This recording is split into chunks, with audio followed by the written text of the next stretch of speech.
मराठी भाषिक भक्त समाजास सहज समजावे म्हणून हिंदी भाषेतून मराठी भाषेत रूपांतरित करण्यात आलेला आहे.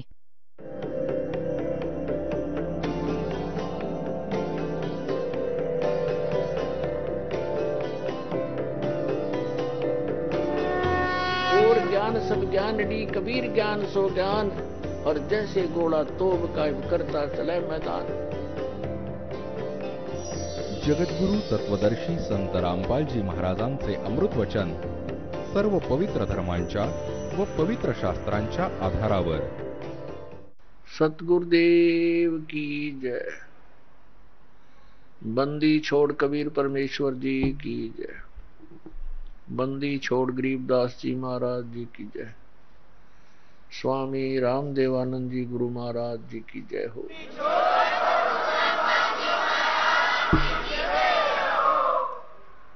गरीब नमो नमो सतपुरुष को नमस्कार. गुरु की नहीं सुर नर मुनि जन साधुआ संतों सर्वस्ती नहीं.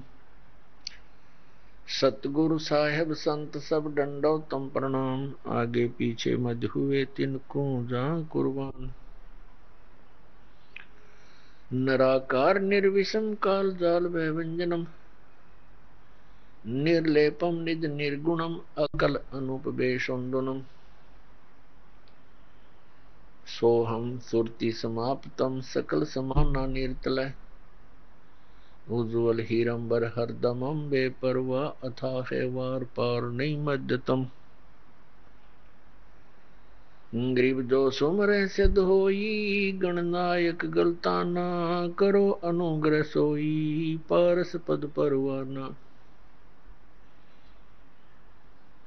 आद्य गणेश मनाऊं गणनायक देवन देवा. चरण कमल लो लाऊं आदंत करूं सेवा. परम शक्ति संगीतम रिद्धि सिद्धि दाता सोई. अवगत गुण अतीतम सत पुरुष निर्मोही. जगदम्बा जगदीशम मंगल रूप मुरारी. तन मन अर्पों शीसम भक्ति मुक्ति भंडारी. सुर नर मुनि जन ध्यावे ब्रह्मा विष्णु महेशा. शेष सहस मुख गावे पूज्य आद गणेशा.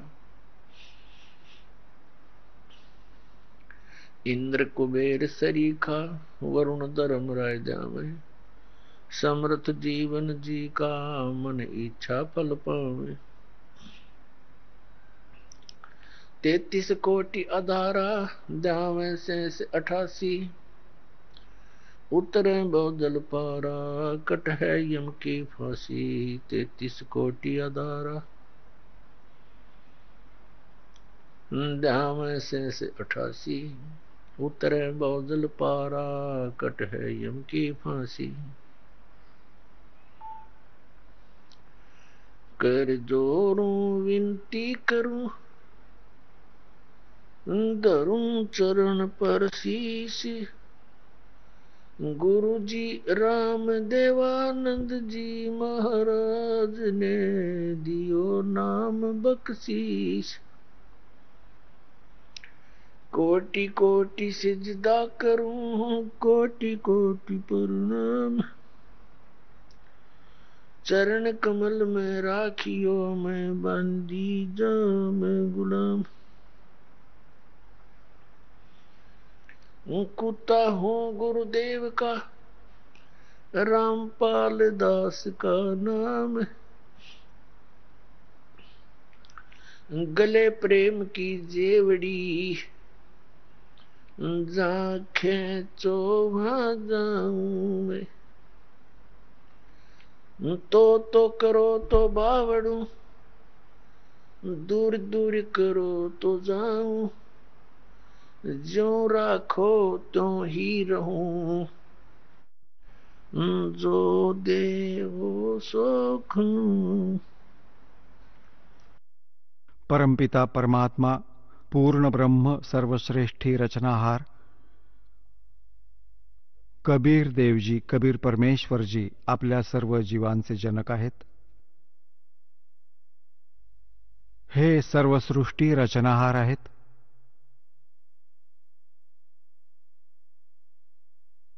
आणि आपण सर्व प्राणी जेवढेही या काळाच्या लोकात आपण अडकलेले आहोत, हे सर्व जीव त्याच परमात्म्याचे अंश आहेत. तो आपल्या सर्वांचा मालक आहे, स्वामी आहे. पुण्यात्म्यांनो, सौभाग्य आहे तुमचं. तुमचं मनुष्य जीवन अशा काळात आहे ज्यावेळी परमात्म्याने या यथार्थ ज्ञानाच्या प्रचाराचा आदेश दिला आहे. आणि हा मोक्ष मार्ग आहे. आता ही मोक्षाची वेळ आहे. ही ती वेळ आहे जिला आपण मोक्षाची वेळ म्हणू शकतो. ही कलियुगाची मधली पिढी आहे. पहिली पिढी, प्रथम चरण, जेव्हा परमात्मा कबीर देवजी, कबीर साहेबजी काशीत विणकराची भूमिका करण्यास आले होते, ते प्रथम चरण होते. मग परमात्म्याने सांगितले होते की जेव्हा मधल्या पिढीची वेळ येईल तोपर्यंत हे मूळ ज्ञान आणि मूळ मंत्र्यांना म्हणजेच सतनाम आणि सारनाम सार्वजनिक करायचे नसून गुप्त ठेवायचे. याचं कारण तुम्हाला आधीही सांगितलं आहे. याचं कारण हे होतं की काळ भगवानाने परमात्म्याच्याच लेकरांना, त्या परमेश्वराच्याच लेकरांना मिसगाईड करून आपला स्वार्थ साधला आहे, त्यांना संत पद देऊन. कारण ते पूर्वजन्मीचे पुण्यकर्मी जीव असतात जे गुरुपद प्राप्त करतात. आणि हा त्यांच्या पूर्वजन्मीच्या भक्तीच्या कमाईचा नाश करतो गुरुपदी बसवून, आणि दोषी अपराधी करतो परमात्म्याच्या त्या भोळ्या जीवांना चुकीचा रस्ता दाखवून. आता पुण्यात्म्यांनो, एखादी व्यक्ती कोणी जात असेल वाटसरू म्हणजे रस्त्यावरून, आणि त्याने एखाद्या व्यक्तीला विचारलं आपलं गंतव्यस्थान, आणि ज्या व्यक्तीला तो विचारतो तो म्हणतो असं आहे की मी इथल्या सर्व भागाशी परिचित आहे, आणि तो चुकीची दिशा दाखवतो, आणि ती व्यक्ती त्याच्यावर विश्वास ठेवते पांथस्थ, की हा म्हणत आहे की मला इथली सर्व माहिती आहे. त्यामुळे तो चुकीच्या दिशेला जाऊन आपल्या मुक्कामी स्थानाच्या विरुद्ध दिशेला जातो. त्यामुळे तो किती दुःखी होतो, त्या व्यक्तीला किती चांगली व्यक्ती मानायचं की वाईट हे तर ज्ञात आहे. आज हीच दशा या नकली गुरु आणि पंथांची, मंडलेश्वर आचार्य आणि शंकराचार्य अशा परमधन्यांची आहे. आपले सद्ग्रंथ एक सांगतात, हे आपल्याला दुसरं सांगतात. तर पुण्यात्म्यांनो, काळाकडून हे अध्यात्मज्ञान इतकं गुंतागुंतीचं केलं जातं, ते सोडवण्यासाठी स्वतः परमेश्वर येतात सतलोकातून चालत. तर तो परमात्मा आजपासून 600 वर्षांपूर्वी काशी शहरात सन 1398 पासून आणि सन 1518 पर्यंत 120 वर्ष राहून या अध्यात्मज्ञानाचं वर्णन करत असत, ऐकवत असत. परंतु आपण अशिक्षित होतो, आपले पूर्वज अशिक्षित होते, ज्यामुळे आपण परमात्म्याचे हे यथार्थ ज्ञान ग्रहण करू शकलो नाही. कारण आपले जे धर्मगुरू होते ते संस्कृत भाषेचे विद्वान मानले जात होते आणि त्यांना चारही वेद कंठस्थ पाठ सुद्धा असायचे, ज्यामुळे त्यांना चतुर्वेदी संबोधलं जायचं. ज्यांचे 3 वेद पाठ असायचे त्यांना त्रिवेदी म्हटलं जायचं. जो 2 वेद पाठ करायचा, कंठस्थ पाठ करायचा, त्यांना द्विवेदी म्हणायचे. आणि त्यांना त्या वेदातील कखही माहीत नाही, ना पुराणाचं ज्ञान आपल्या धर्मगुरूंना. तर त्यावेळी परमात्म्याने स्वतःची ओळख सांगितली होती की परमात्मा कोण आहे, कसा आहे, तो काय करत असतो. जे वेदात वर्णलेले परमात्म्याचे गुण आहेत त्यांच्या अनुसार परमात्मा कबीरजीच खरे ठरतात, जे वेद सांगतात. आता पुण्यात्म्यांनो, कबीर परमेश्वरजींनी 600 वर्षांपूर्वी येऊन हे ज्ञान दिलं होतं की तुम्ही इथले रहिवासी नाही आहात, तुमचं हे निजस्थान नाहीये आणि इथे तुम्ही काळाच्या जाळ्यात अडकलेले आहात. आता तुम्ही जन्म आणि मृत्यूच्या प्रदीर्घ आजाराने ग्रस्त आहात. परंतु आपण परमात्म्याला ओळखू शकलो नाही, कारण ते स्वतः आले होते आणि आपण सद्ग्रंथांशी अपरिचित होतो. म्हणून आपण मार खाल्ला, आपण धोका खाल्ला, आपण परमात्म्याला सोडून या काळाच्या दूतांच्या बोलण्याला फसून आपण परमात्म्यापासून दूर झालो. परंतु तो दयाळू, त्याने दया केली, आपल्याला त्यावेळी भक्तियुक्त करून गेले, आपल्याला चार्ज केले, ज्यामुळे आपल्याला मनुष्य जीवन मिळत आले आहे. आणि जे पुण्यात्मे आज परमात्म्याच्याच संगतीने कधी कुठल्या युगात राहिले, तर ते पुण्यात्मेच आज परमात्म्याकडे अग्रेसर झाले आहेत. तर दुर्भाग्य आहे त्या प्राण्यांचं, जे परमात्म्याच्या शोधात आणि काळाच्या ग्रुपमध्ये जाऊन सेट झाले आहेत. ते काळाचे ग्रुप कोणकोणते आहेत? पुण्यात्म्यांनो, काळ ह्या ज्योतिनिरंजनने सांगितलं होतं की परमात्म्याशी याचं बोलणं झालं होतं, तेव्हा म्हणाला होता की भगवान 3 युगों में जीव थोड़े ले जाना, सतयुग, त्रेता, द्वापार मध्ये जीव कमी परत घेऊन जा तुझ्या लोकात, और चौथा युग जब कलयुग आवे तब तब शरण जीव बहु जावे. ऐसा वचन हर मोय दीजे, तब तो गवन संसार ही कीजे.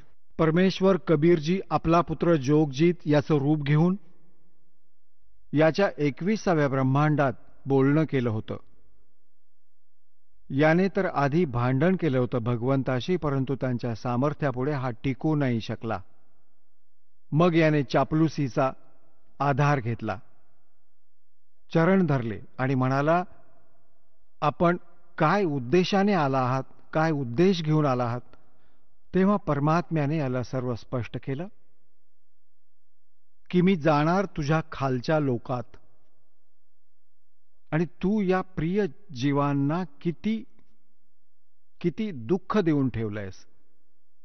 कोणाला पशु केलं, कोणाला पक्षी केलं, कोणाला कुत्रा केलं, कोणाला गाढव केलं, मनुष्य केलं, तर यांच्याबरोबर किती यातना देत आहेस. मी या जीवांना जाऊन सांगणार आहे की तुम्ही ज्या लोकात राहत आहात हा काळाचा लोक आहे. तुम्ही सतलोकातील रहिवासी आहात आणि सतलोकात जाण्याचा विधी, जो मंत्र आहे तो माझ्याकडे आहे. तो त्यांना देईन. मग हे सतलोकात येतील. मग तर मग याला काळजी वाटू लागली. आधी तर परमात्म्याबरोबर भांडण करून पाहिलं, परंतु परमात्मा म्हणाले की धर्मदास नावाचे एक महापुरुष जे परमात्म्यांच्या त्या प्रिय आत्म्यांपैकी आहेत, ज्यांना भगवंत भेटले होते, तेव्हा त्याला सांगितलं की धर्मदास, जेव्हा याची पॉवर नाही चालली माझ्यावर, त्याने अटॅक केला. मी श्वासाचं स्मरण केलं, सतनामाच्या श्वास उच्छ्वासाचं स्मरण केलं, ज्यामुळे काळ खाली जाऊन पडला खूप दूर पाताळात. पुण्यात्म्यांनो, परमात्मा कबीरजी आपल्याला सतर्क करतात. तुमच्यावर कधी कोणतं संकट आलं तर सतनामाचं स्मरण त्वरित सुरू करा. हा अभ्यास करायला लागा. ना यमाचे दूत जवळ येतील, ना काळ जवळ येऊ शकेल. लगेच जर आलाच तर खूप लांब निघून जाईल, तुम्हाला काही हानी पोहोचवू नाही शकणार. तर त्यावेळी परमात्म्याने हेच सांगितलं की त्यावेळी मग दृश्य पाहिलं की यांच्याजवळ खूप शक्तिशाली मंत्र आहे. चरण पकडले तेव्हा विचारलं होतं की तुम्ही काय उद्देशाने जात आहात. परमात्म्याने सर्व सांगितलं, जसं दासाने आता वर्णन केलं. मग हा म्हणाला की काही हरकत नाही, जशी तुमची इच्छा असेल तसे करा, परंतु माझ्या काही गरजा आहेत, तेवढ्या माझ्या पूर्ण करा. परमात्मा म्हणाले, बोल. हा म्हणाला, असं नाही, तुम्ही वचनबद्ध व्हा. तर परमेश्वर कबीरजी वचनबद्ध झाले. तेव्हा हा म्हणाला होता की 3 युगात कमी जीव घेऊन जा आणि 4थ्या कलियुगात हवे तेवढे जीव घेऊन जा. आणि परमात्मा एक दया करा, अजून आपण आपलं ज्ञान देऊन घेऊन जा. आपल्या ज्ञानाला स्वीकारेल तो तुमचा, माझ्या ज्ञानाचा स्वीकार करेल तो माझा. त्यांना जबरदस्तीने घेऊन जाऊ नका. परमात्म्याला सर्व माहीत होते की बळपूर्वक जर घेऊनही जाऊ शकत असलो मी, पण हे थांबणार नाहीत तिथे, कारण त्यांची आस्था इथे प्रस्थापित झाली आहे. आधी यांची आस्था संपवेन, यांना असे ज्ञान देईन कलियुगामध्ये आणि प्रमाण दाखवेन की मग आपोआप यांची सतलोकासाठी रुची निर्माण होईल. आता पुण्यात्म्यांनो,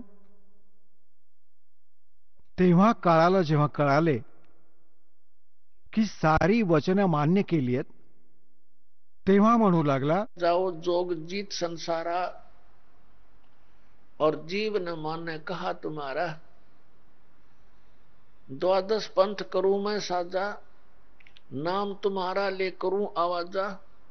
इन 12 पंथ नाम जो ले ही, सो हमरे मुख आन समोही. और अनेक पंथ चलाऊं, या विद जीवों को बरमाऊं. देवळाला म्हणतात. देवल तीर्थ और देव पूजाऊं, और तीर्थ व्रत और नकली जप तप मन लाऊं. यात भ्रमित करून टाकेन. और जाओ जोग जीत संसारा, फिर जीव न माने कहा तुम्हारा. जीव तुम्हारा कहा न माने, हमारी ओर हो बाद बखाने. आमचे वकील होतील ते काळाचे, जी तुझी लेकरं आहेत, त्यांना एवढं मिसगाईड करून टाकीन. स्वतःचे दूध पाठवून 12 नकली पंथ आणि त्यानंतर अजून पंथ अनेक चालवेन. इसविद जीवों को भरमाऊं. तेव्हा परमात्मा म्हणाले की ठीक आहे, तू तुझी सर्व कामं करून घे. जेवढे डाव तू लावशील. काळ परमात्मा म्हणाले होते की जेव्हा कलियुगाची 5505 वर्ष सरतील, तेव्हा मी माझा अंश पाठवेन. प्रथम तर परमात्मा म्हणाले होते की मी स्वतः येईन. त्यांची मर्जी आहे, ते स्वतः येतील किंवा त्यांचा प्रतिनिधी पाठवतील, एकच गोष्ट असते. तर पुण्यात्म्यांनो, या काळाने कबीर पंथामध्ये देखील अनेक नकली पंथ चालवले आणि कोणाकडेही नाम नाही, कोणाकडेही ते परमात्म्याचं विधान नाही, ज्ञान नाही. आता एक जसे या 12 पंथांच्या बाबतीत तर तुम्हाला अनेक वेळा दाखवलंय. एक अजून पंथ आहे कबीर पंथामध्ये, जे स्वतःला पारखी म्हणवतात, जे स्वतःला पारखी संत म्हणवतात. आणि ते कबीर परमेश्वरजींना आपल्या पंथाचे म्हणजे कधी या पारख पंथाचा प्रमुख मानतात. आणि ते केवळ परमात्म्याद्वारे बोलली गेलेली वाणी, ज्याला एक बीजक ग्रंथ म्हणतात, कबीर बीजक, त्या वाणीला हे पारखी संत खरे मानतात. आणि म्हणतात की कबीर साहेबांनी ही जी वाणी सांगितली आहे ती अगदी सत्य आहे, ही बीजक मध्ये लिहिली आहे. आता पुण्यात्म्यांनो, आता हे यथार्थ ज्ञान परमात्म्याच्या लेकरांपर्यंत पोहोचत आहे. या चॅनेल्सच्या माध्यमातून, सीडीच्या माध्यमातून, पुस्तकांच्या माध्यमातून. आणि हे देखील सिद्ध होत आहे कारण बुद्धिमान समाज आहे. आज कोणी बालक नाहीये. आत्तापर्यंत या पुण्यात्म्यांना हे समजलेच नव्हते की ज्यांना आपण संत मानत आहोत ते संत नाही, असंत आहेत. ह्या तर तुमच्यापेक्षाही खालच्या दर्जाचं ज्ञान असणाऱ्या व्यक्ती होत्या, कारण यांनी ती भक्ती देखील थांबवली ज्यातून थोडाफार लाभ झाला असता. जसे घराघरात ज्योत तेवायची जी हवन यज्ञाचं कार्य करायची, हे राधास्वामी पंथ, धनधन सद्गुरू पंथ, जय गुरुदेव पंथवाले तेही बंद केले. आणि काय म्हणतात की आम्ही तर आत ज्योती पाहू, आत पाहू, आतील ज्योती तेवू. हे काय खाक ज्योत लावणार जे पाचही नामे काळाची जपतात आणि दिशाभूल करून ठेवली आणि सतलोकात जायच्या गोष्टी करतात. हा तुमचा गजबच आहे. आता पुण्यात्म्यांनो,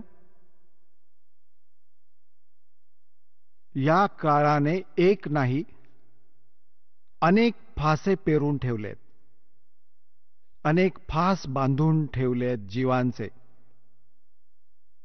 आता या ज्ञानाने, सत्संगाने जे पुण्यात्मे परमात्म्याच्या शोधामध्ये फिरत आहेत त्यांना हा तर विश्वास वाटला आहे, जवळपास होऊन जाईल नाहीतर ज्ञान ऐकल्यावर, की कबीर इज गॉड. कबीर परमात्मा आहेत, सत्पुरुष आहेत. सारे पुरावे दासाने दाखवले. आता काय समस्या येईल आपल्या समक्ष की बाबा जर कबीर साहेबच भगवान आहेत तर मग अगदी बरोबर आहे की कबीर पंथात जेवढे महापुरुष आहेत, जे गुरुपदावर आहेत, आम जनता, सर्वसाधारण लोकांच्या, भोळ्या भाबड्या माणसांच्या मनात हा विचार येईल की बाबा सर्वात जुने कबीर पंथात कोणते स्थान आहे. आपला हा अजून एक रोग आहे. आपण सगळ्यात जुन्या गोष्टीला खूप तिला महत्वपूर्ण मानतो. तर पुण्यात्म्यांनो, आता भोळे जीव त्या कबीर पंथाच्या त्या नकली संतांच्या जाळ्यात फसू नये यासाठी आता थोडेसे हे सत्र अजून करावे लागेल.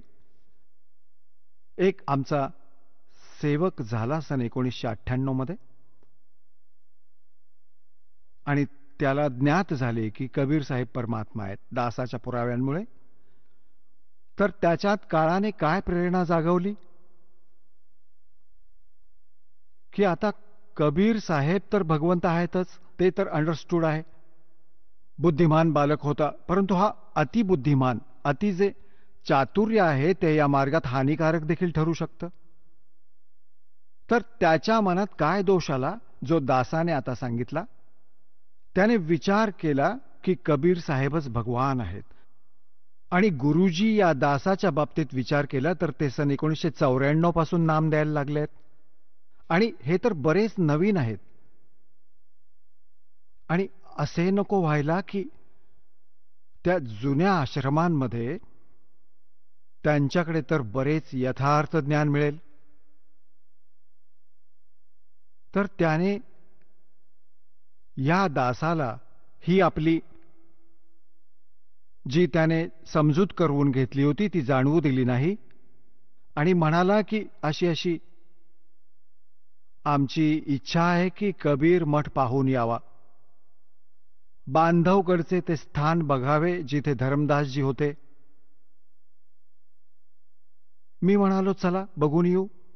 सोबतीला थोडे होते, थोडेच भक्त झाले होते सन 1998 पर्यंत. मग 99 मधली गोष्ट आहे ही. सन 2000 मध्ये कुठे गेलो? कबीर मठ आहे एक. कबीर मठ हा गुजरात राज्यात भरोच एक शहर आहे. भरोच शहरापासून 12 किलोमीटरच्या अंतरावर एक मंगलेश्वर गाव आहे. मंगलेश्वर गावाजवळ एक सुकलतीर्थ नावाचं आधी एक गाव होतं आणि त्यात जीवादत्ता नावाचे 2 ब्राह्मण भाऊ राहायचे आणि ते परमात्म्याचे शिष्य झाले होते. त्यांनी ज्ञान ऐकलं की पूर्ण गुरुशिवाय मोक्ष नाही मिळू शकत. दोन्ही भावांनी विचार विनिमय केला की आपण ज्या संताचं ज्ञान ऐकतो आहोत आपल्याला ते पूर्ण वाटतंय. आता आपण कसं ठरवायचं की कोणतं संपूर्ण आहे आणि कोणतं अर्धवट आहे? तर त्यांनी आपल्याच विचारांच्या आधारे एक ठरवलं, एक निर्णय घेतला की आपण आपल्या अंगणात एका सुक्या वटवृक्षाची फांदी गाडू, जसे रोप लावतात कुंडी तयार करून किंवा खाली खड्डा खणून, आणि या महापुरुषांचे चरणामृत घेऊन येऊ. चरण धुवून आपण या फांदीला घालू आणि जर ही हिरवी झाली तर आपण समजायचं की ते पूर्ण गुरु आहेत. या दृष्टिकोनाने त्यांनी जिथेही ज्या संताचे नाव ऐकले तिथे पोहोचले आणि त्यांना प्रार्थना केली की आम्हा दासांना चरणामृत द्या. आणि संत या गोष्टीला नाकारत नाहीत. म्हणाले घे बेटा. त्यांचे चरण धुतले आणि भांड्यात ओतून घरी घेऊन आले. येताच त्यांनी रोपाला घातले. 2 दिवस वाट बघायचे, 2-3 दिवस काही नाही व्हायचे, आठवडा 10 दिवस, मग दुसऱ्याकडे जायचे, मग तिसऱ्याकडे, सगळीकडे गेले ज्यांचा बोलबाला होता. आता हे त्यांना ज्ञान झाले होते की मनुष्य जीवन परमात्म्याच्या प्राप्तीसाठीच प्राप्त झाले आणि जर मनुष्य जीवन प्राप्त होऊन भगवान भेटले नाही तर व्यर्थ आहे. आणि पूर्ण गुरु शिवाय भगवान नाही भेटत. सर्व संत म्हणतात, ऋषी आणि मंडलेश्वर म्हणतात. तर त्यांनी हा निर्णय केला की हे परमात्मा, या क्षणी तरी पृथ्वीवर कोणी पूर्ण संत नाहीये, परमसंत नाहीये. आम्हा दोन्ही भावांना मरण द्या आणि ज्यावेळी या पृथ्वीवर संत येईल पूर्ण, त्यावेळी आम्हाला उरलेलं आयुष्य मनुष्याचं द्या दाता. अगदी अंतिम निर्णय अंतःकरणापासून. आणि हा अर्ज केला आणि दोन्ही भाऊ उदास राहू लागले की काय अर्थ आहे या जीवनाचा, आपली पुंजी समाप्त होत आहे. आता म्हणतात परमात्मा, दारी मेरे संत की मुझसे मिटैनी अंध से. त्याच वेळी आठवडा 10 दिवसांनंतर परमात्मा एका जिंदा महात्म्याच्या रूपात त्या सुकलतीर्थ नावाच्या गावात, जिथे 30-40 घरे होती जास्तीत जास्त, पूर्वी अशी छोटी छोटी गावं असायची सगळी, तर तिथे गल्लीत फिरत आहेत आणि तिथे जीवा आणि दत्ता, ज्यांना तत्वा देखील म्हणतात, त्यांच्या घराच्या समोरून आणि दुसऱ्या गल्लीत चालले होते. तर दत्ता बाहेर आला. त्या दत्ताने पाहिलं की महात्मा चालले आहेत. तो त्याचा मोठा भाऊ जीवाला म्हणाला की जीवा, एक महात्मा चालले आहेत, तुझी आज्ञा असेल तर बोलावू का? आता जीवा म्हणू लागला की बाबा राहू दे, का जखम ताजी करत आहेस? काय करायचे बोलावून? असे असे मंडलेश्वर पाहिलेत आपण, त्यांच्याकडे तर काहीच झालं नाही.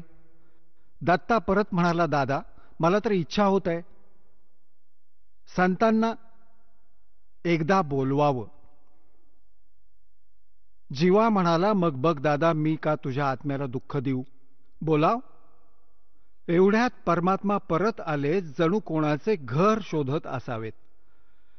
आणि दत्ता पुण्यात्मा होता, चरणांवर डोकं टेकवलं. हे महाराज, तुमच्या दासाची झोपडी आहे, पाय लागू द्या, या इकडे, दर्शन द्या, काही वेळ विश्रांती घ्या. परमात्मा म्हणाले, ठीक आहे बाबा, चल. गेल्यावर जी कुठली जागा होती बसण्यासाठी, दिला एखादा पाठबीट.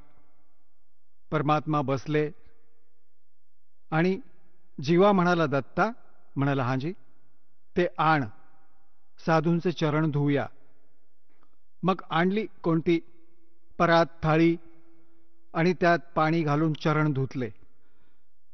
आता जीवा म्हणाला की दत्ता, घेऊन जा हे जल, चरणामृत. आणि संतांचे चरणामृत रस्त्यावर नसतात टाकत, ते आत टाक रोपाला. म्हणाला, ठीक आहे. आता दत्ता गेला अंगणात आणि जसा तो घालू लागला ते पाणी घालता घालताच ती वाळलेली फांदी जी सुकू लागली होती खालून, ती एकदम हिरवीगार झाली. बोलो सतगुरुदेव.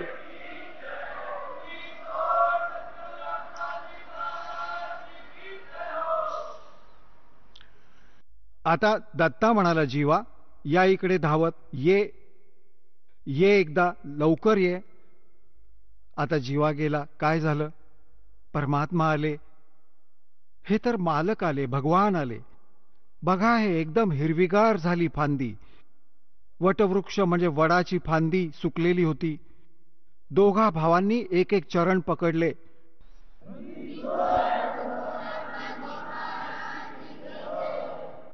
दोघा भावांनी एक एक पाय धरला आणि असे त्यांच्या तोंडाकडे बघून रडू लागले आणि म्हणू लागले, भगवान, आम्ही तर अगदी थकून गेलो होतो आणि आम्ही समजून चाललो होतो की या पृथ्वीवर कोणी संत नावाची गोष्ट नाही. हे भगवान, तुम्ही आधी का नाही आलात दाता? आम्ही खूप वाट पाहिली, खूप शोध घेतला. परमात्मा म्हणाले, मी आलो तर असतो आधीही. तुमच्या आत्म्याशी मी चांगला परिचित होतो, तुमच्या हृदयाच्या ओढीशी. जर मी आधी आलो असतो आणि ही हिरवीगार पण झाली असती, होणारच तर होती, यात तर काही दुःख दिसत नाही.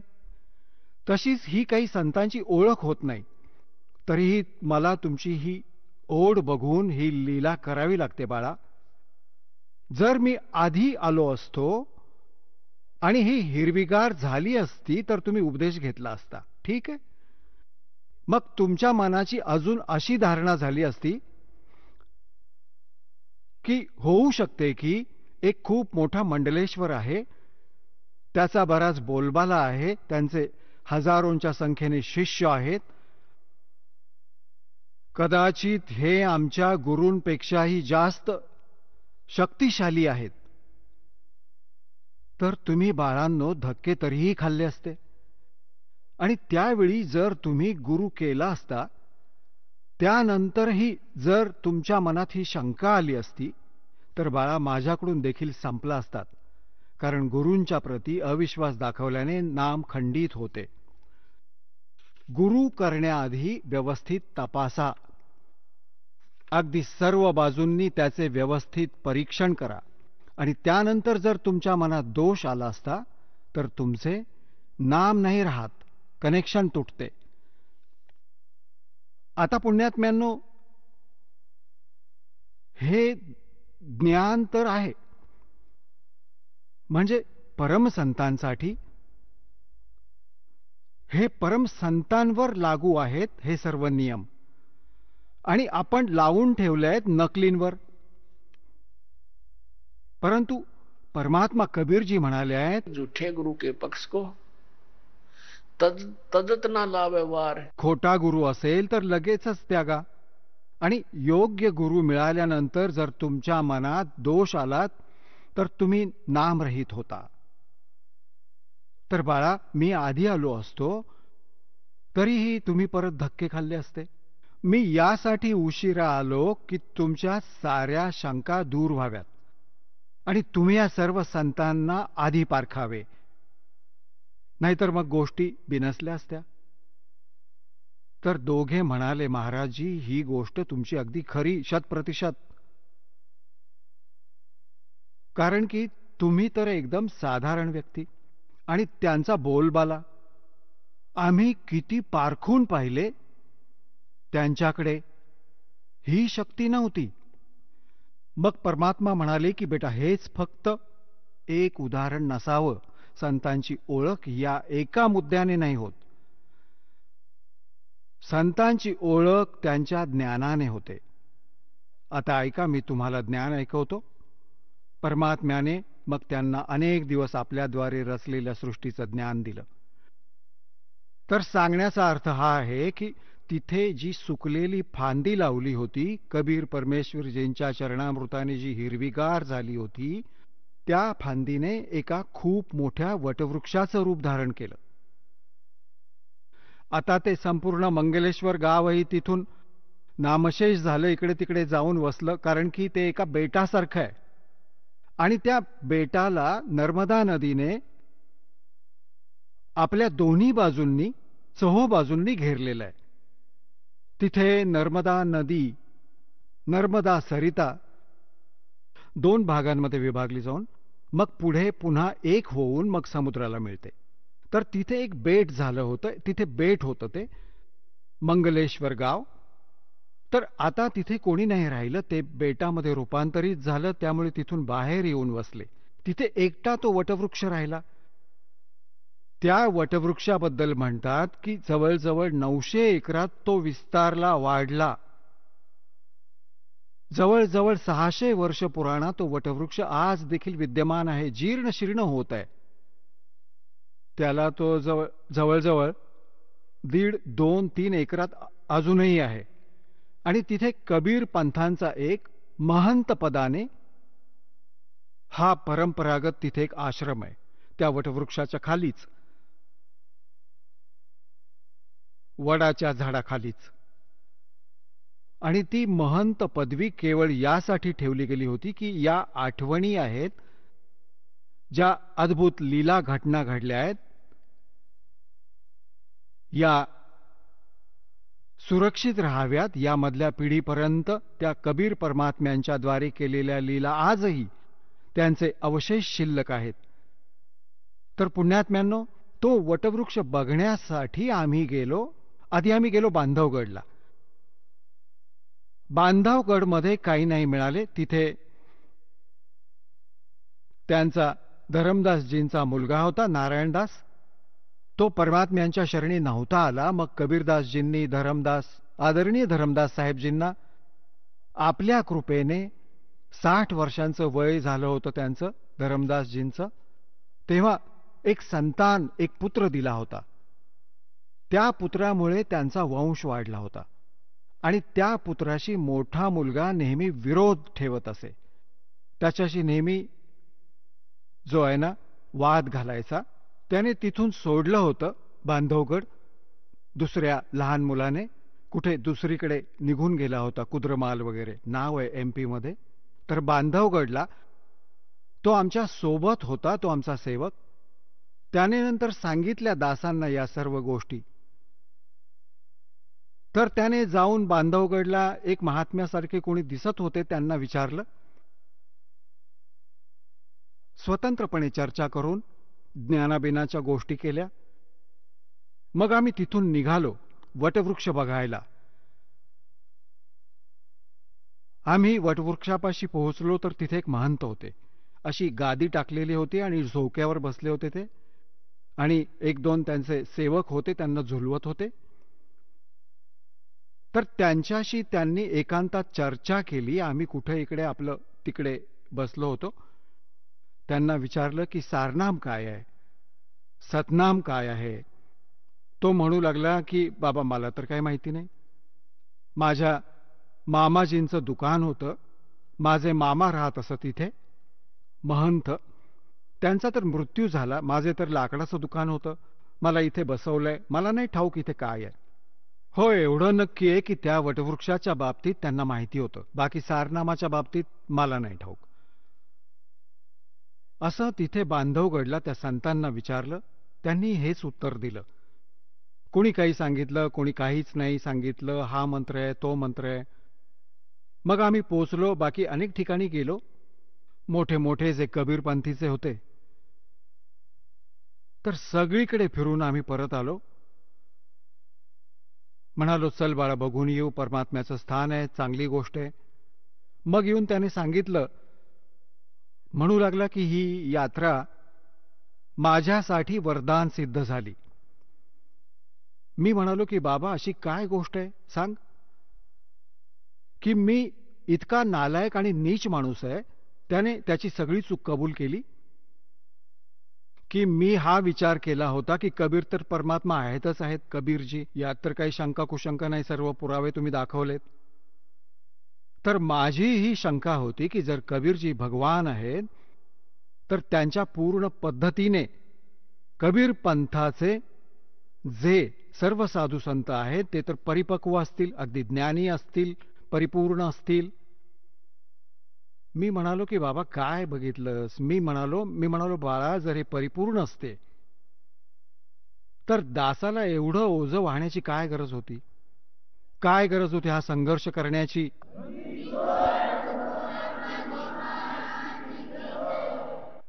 या दासाला काय गरज होती मग या फंदात पडायची, जेव्हा सर्व सगळ्यांना सांगायची की यांचं ज्ञान चुकीचं, त्यांचं ज्ञान चुकीचं आणि हे ज्ञान खरं.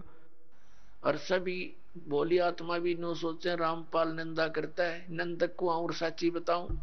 तर मग त्यानं सांगितलं की मी हे असं एकाला विचारलं की महाराजजी सारनाम काय आहे.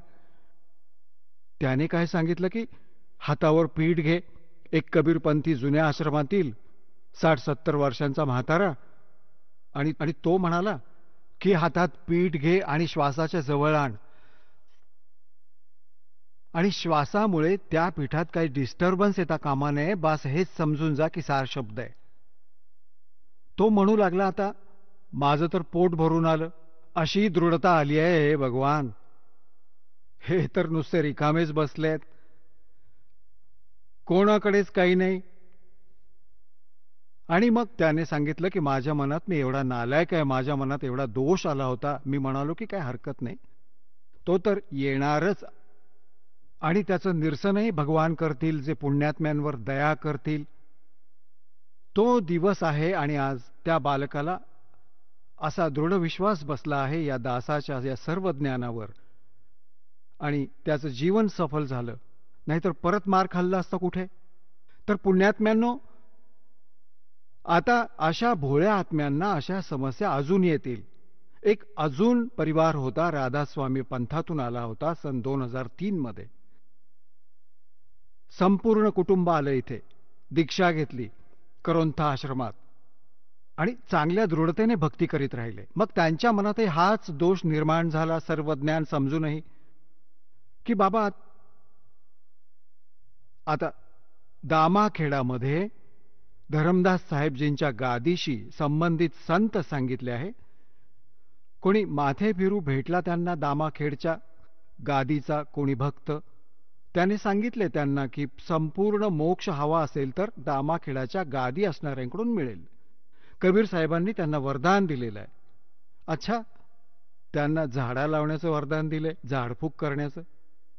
कबीर साहेबांनी तर तुम्हाला सांगितलंय की जो खरं नाम देईल त्याने मोक्ष मिळेल सतनामाने, वंशाने नाही नादाने होईल. म्हणजे आजपर्यंत कितीही बघा, नादवाले जेवढे म्हणजे वचनाचे शिष्य, त्यांच्यामुळेच आपला पंथ उजागर झालाय.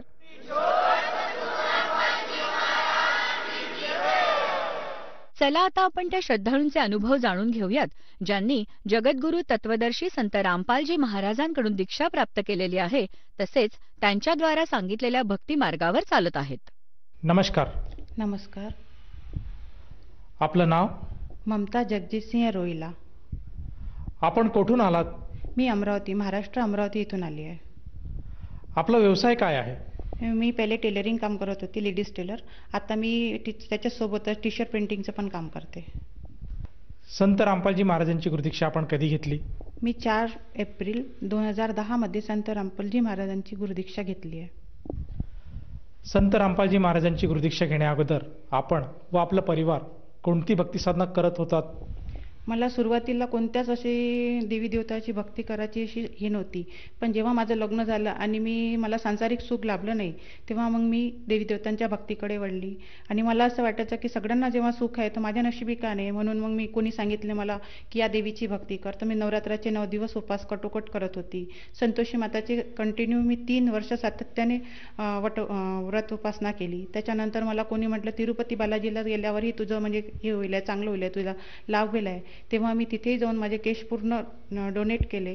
पण मला कुठलंच त्याच्याकडून लाभ होत नव्हता. गणपती बसवत होते माझ्याकडे, नवदुर्गाचं हे करत होते, पण असं लाभ जे होता, जे सांसारिकदृष्ट्या मला लाभ हवा होता, तो मला भेटतच नव्हता. त्याच्यानंतर मी जसं जसं सांगितले गेले की कोणी म्हणाले की 1.25 महिना तू अनवाणी राहा तर तुला ते लाभ होईल. पण मी खूप प्रकारच्या भक्ती साधना केली, पण मला माझं सांसारिक सुख हे काही लाभलंच नाही. जसं तुम्ही सांगत आहात की तुम्ही सांसारिक सुखासाठी देवीदेवतांची पूजा करत होतात. तुम्ही बालाजीला गेलात, त्यानंतर तुम्ही लक्ष्मीचं व्रत केलं आणि ह्या सगळ्या तुम्ही साधना ज्या महाराष्ट्रामध्ये प्रचलित आहेत त्या साधना केल्या, परंतु आपल्याला कुठल्याही प्रकारचा लाभ प्राप्त झाला नाही.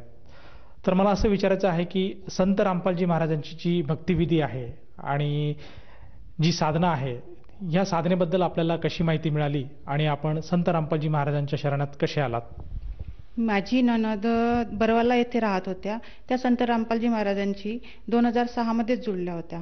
आणि माझं येणं जाणं हे चालूच होतं. फक्त माझ्या नवऱ्यांशीच पटत नव्हतं, बाकी माझ्या सगळ्यांशीच पटत होतं.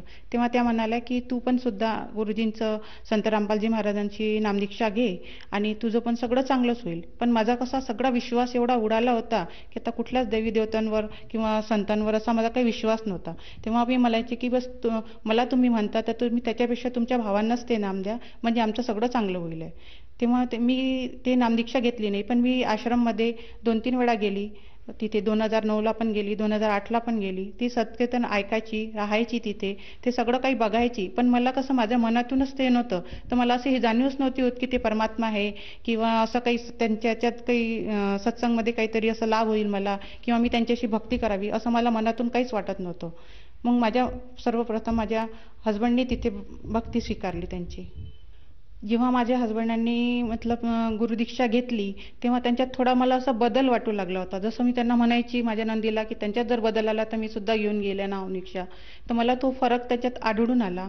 आणि मग मी नंतर 2010 मध्ये नामदीक्षा घेतली आणि माझं थोडंसं संसारीकडे म्हणजे हे वळण, आमचे संबंध व्यवस्थित असे राहू लागले. त्यानंतर मला एक मुलगी झाली 15 वर्षानंतर.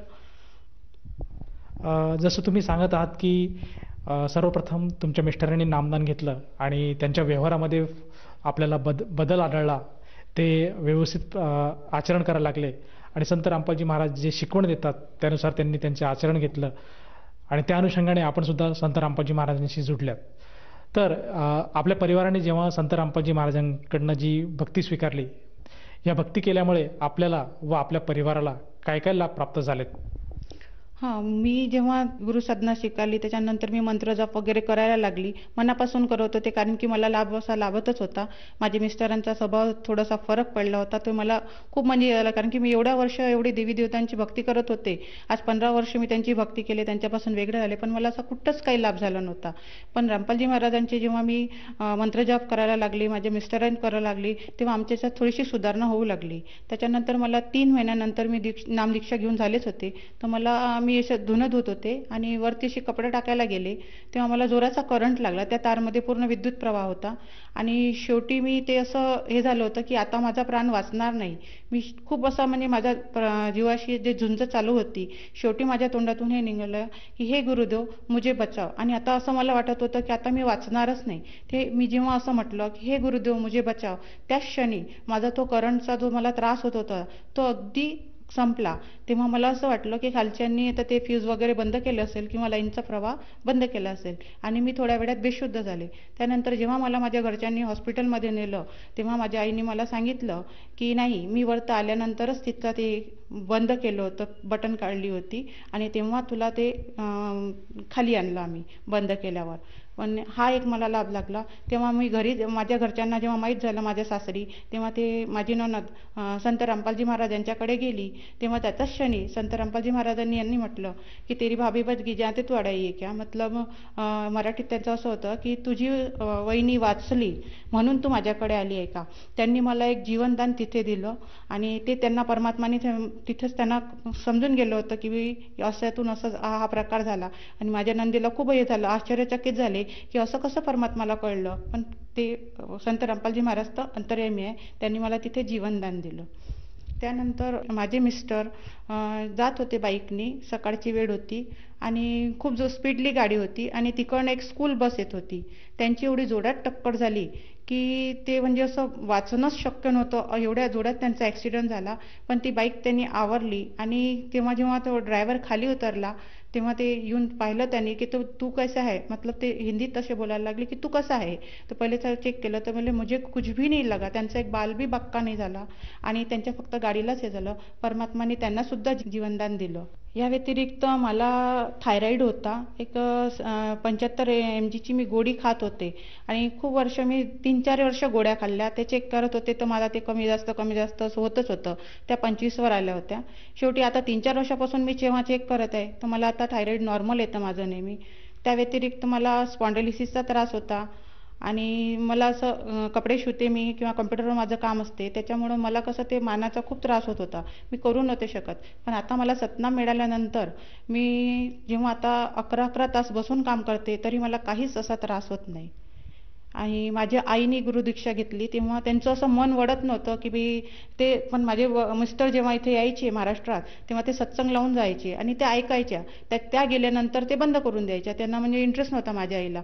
पण त्यांना तशी जबरदस्ती करत नव्हतो की नाम घ्यायलाच पाहिजे म्हणून. पण ते सत्संग ऐकू त्यांच्या मनात एवढं परिवर्तन झालं की त्यांनी एक दिवस असं ठरवलं की मला आता नामच घ्यायचं आहे. पण त्याच दिवशी त्यांना संत रामपालजी महाराज स्वप्नात आले. त्यात त्यांना दिसले की त्या विहिरीत ते उभे आहे आणि माझ्या आईने सकाळीच म्हटलं की मला आता संत रामपालजी महाराजांची नामदीक्षा घ्यायची आहे.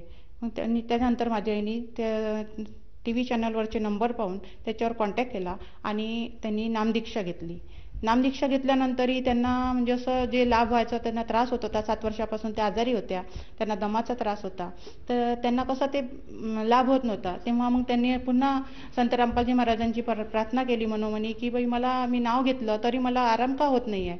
तेव्हा ते त्यांच्या स्वप्नात आले आणि त्यांनी म्हटलं की हा जो डॉक्टर आहे ते आमचे जे फॅमिली डॉक्टर आहे त्यांना सोबतच घेऊन आले आणि त्यांना म्हटलं माझ्या आईला की ये जो डॉक्टर है ये अपने ही गाव का है और ये सब ठीक हो जाएगा. आणि माझ्या आईला आता खूप आराम आहे, म्हणजे खूप चांगली प्रकारे ती आहे तशी. आणि तिला दमेचा खूप त्रास होत होता पहिले. ती असा दुपारी तिला खूप तडतड असा त्रास होत होता, पण आता ती चांगल्याने आहे. ताई, जसं तुम्ही सांगत आहात की संत रामपालजी महाराजांकडनं जेव्हा आपण नामदीक्षा घेतली तेव्हा आपल्याला व आपल्या परिवाराला बरेचसे लाभ प्राप्त झालेत.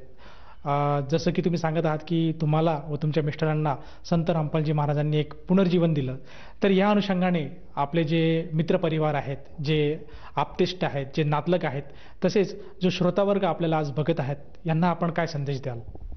मी यांना संदेश तर नाही देऊ शकत, पण एक विनंती जरूर करू शकते की आज आपण शिक्षित वर्ग आहो, आपण सगळ्यांना समजतं आणि आपल्याकडे गीता ही आहेच. गीतेचा संत रामपालजी महाराज जे ज्ञान देतात ते गीतेच्या आधारावर देतात. गीता ही त्यांनी लिहिलेली आहे, गीता ही आपल्याकडे अगोदरच आहे, फक्त आपण ते उघडूनच नाही पाहिली तर आपल्याला त्याच्यातलं ज्ञान काय करणार आहे. मी सुद्धा आजपर्यंत गीता वाचली नव्हती, पण मला आपल्याला ज्ञान काय करणार होतं. तेव्हा तुम्ही ते गीतेचं वाचा. नाही गीता वाचणं होत तरी ते TV चॅनल्सवर जे सत्संग येतात ते सत्संग ऐका, त्यातून तुम्हाला ते ज्ञान कळेल. संत रामपालजी महाराज स्वतःच्या मनातून असं काहीच सांगत नाही आहे. जे आपल्या गीतेत लिहिले आहे, जे आपल्या धर्मग्रंथात लिहिले आहे, जे आपल्या शास्त्रात लिहिलं आहे त्याच आधारित ते आपल्याला सगळं सांगतात. पुष्कळ जण म्हणतात की ते देवी देवता सोडायला लावतात, पण ते देवी देवता सोडायला नाही लावत. जर समजा माझं नाव ममता आहे, तुम्ही जर मला ममता नावानेच आवाज दिलं तरच मी तुमच्याकडे बघेल. जसं गाय आहे, गायला आपण हंबा हंबा करून म्हटलं तरच ती पाहिजे. त्याचप्रमाणे गणपती आहे किंवा शंकरजी आहे किंवा विष्णू आहे किंवा लक्ष्मी आहे, यांचे जे मंत्र आहे, जे वास्तविक पाहता जे मंत्र आहेत तेच ते मंत्र देतात. त्यांनीच त्यांचा तर ते त्यांच्यामुळे त्यांची हलचल होते. जेव्हा आपण ते मंत्र जपतो तेव्हा त्यांची हलचल होते आणि आपल्याला तो लाभ होतो. जी सद्भक्ती आहे ती फक्त याच्यातच त्यांनी मार्गातच आपल्याला सांगितली आहे आणि ती आपल्याला केल्यावर ती आपल्याला लाभ होतो. आणि सद्ज्ञानचं बद्दल असं आहे की तुम्ही जेव्हा ते भक्ती मार्गात जाल की नाही तुम्ही असे हे करू शकत तर तुम्ही ते प्रवचन ऐका, त्यांचं सत्संग ऐका. ते पुस्तक येते ज्ञानगंगा आहे, जिने की राह आहे, जगण्याचा मार्ग आहे, असे पुस्तक आहेत. हे फ्री ऑफ कॉस्ट तुम्हाला मिळते. एक मोबाईल नंबरवर तुम्ही जर फोन केला तर ते तुमच्या घरापर्यंत ते जगतापर्यंत पोहोचवल्या जाते. ते तुम्ही पुस्तक वाचा, ते त्याच्यातूनही तुम्हाला ते ज्ञान मिळेल. ते ऐकल्यावर तुम्हाला आपोआपच कळेल की आपण जी भक्ती करत होतो ती चुकीची आहे. कुठल्याच धर्मशास्त्रात लिहिलं नाही आहे की 13वी करा, 10वा करा किंवा श्राद्ध करा, पित्तर हे करा. हे तुम्ही जे आपण करत आहोत ते एकामेकाच्या देखासिकी करत आहोत, कोणाचं पाहिलं म्हणून आपण करत आहोत. म्हणून हे जे सगळ्या चालीरीती रीतिरिवाज हे सगळे आहे ते आपल्या मनुष्यानीच बनवलेले आहे. कुठल्याच धार्मिक याच्यात पुस्तकात आणि याच्यात असं लिहिलेलं नाही आहे. म्हणून माझी हीच एक विनंती आहे की तुम्ही हे सगळं ज्ञान वाचा, ऐका आणि त्यानंतरच तुम्ही ते सद्भक्तीकडे वळा आणि रामपालजी महाराजांच्या शरणात या. जसं तुम्ही सांगत आहात की संत रामपालजी महाराजांचा मार्ग हा शास्त्रोक्त भक्तीचा आहे आणि त्याच्यामध्ये जी भक्ती साधना दिली आहे ती शास्त्रांच्या आधारावर आहेत आणि जर ही सद्भक्ती केली तर आपल्याला बरेचसे लाभ प्राप्त होतात. तर या अनुषंगाने जर कोण्या साधकाला संत रामपालजी महाराजांची नामदीक्षा किंवा गुरुमंत्र घ्यावायचा असेल तर ती व्यक्ती नामदीक्षा किंवा गुरुमंत्र कसा घेऊ शकेल? आपण जेव्हा आता हे TV चॅनलवर सत्संग ऐकत असतात तेव्हा खाली असे नंबर फ्लॅश होत असतात. त्या नंबरांवर तुम्ही जर कॉन्टॅक्ट केला तर तुमच्या नजदीकच्या जे नामदान सेंटर आहे तिथला नंबर तुम्हाला देण्यात येतो आणि तिथे तुम्ही कॉन्टॅक्ट केल्यानंतर तुम्हाला ती नामदीक्षा देण्यात येते. तिथे तुम्हाला बोलवल्यानंतर नामदीक्षा देतात आणि ती सुद्धा फ्री ऑफ कॉस्ट असते. तिथे कुठलेच असे पैसे घेतले नाही जात की पुस्तक दिल्या जाते, एक गुरुजींचा फोटो दिला जातो आणि तुम्हाला ती मंत्रसाधना करावं लागते. आणखी एक या अनुषंगाने मी एक हे तुम्हाला बोलू इच्छिते की जसं तुम्ही माझा इंटरव्ह्यू पाहत असाल असंच माझ्याकडे मी ज्यांचं काम करते ते सत्संग चालू असताना यायचे आणि असाच इंटरव्ह्यू चालू असताना ते म्हणत होते की हे जे सगळे आहे ते हे पैसे देऊन तुम्ही म्हणजे इंटरव्ह्यू करतात. तर मी तेव्हा त्यांना समजवण्याचा प्रयत्न केला पण ते समजले नाही. मग असाच एक दिवशी माझ्याच अशा ओळखीचा एका लेडीजचा इंटरव्ह्यू चालू होता. त्या राजस्थानच्या होत्या त्या बाई आणि तेव्हा मी त्यांना सांगितलं माझ्या मालकांना की बाई मी हे जे यांना मी पाहिलेलं आहे आणि यांचं तुम्ही असं यांना म्हणू नाही शकत की बाई यांची आतडी पूर्ण बाहेर होती तरी त्यांना एक मुलीला त्यांनी जन्म दिला महाराजांच्या कृपेने आणि ते आज सगळ्या औषधरित्या येण्याने चांगले आहे. तर म्हणून मी म्हणतो की उद्या चालून तुम्ही मलाही असं म्हणू शकतात की पैशाने इथे हे जे सांगतात हे त्यांना खरोखरच त्यांना लाभ होतात तेव्हाच ते सांगितले जाते. कुठलाच पैसा किंवा कुठलाच हे घेऊन असं कोणी इंटरव्ह्यू देत नाही. धन्यवाद. नमस्कार.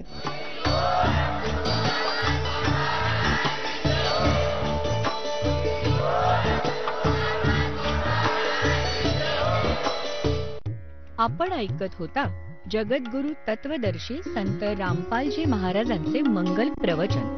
निःशुल्क नामदीक्षा प्राप्त करण्यासाठी आणि अधिक माहितीसाठी संपर्क करा 7030303951 7030303952. आमची वेबसाईट आहे www.jagadgururampalji.org.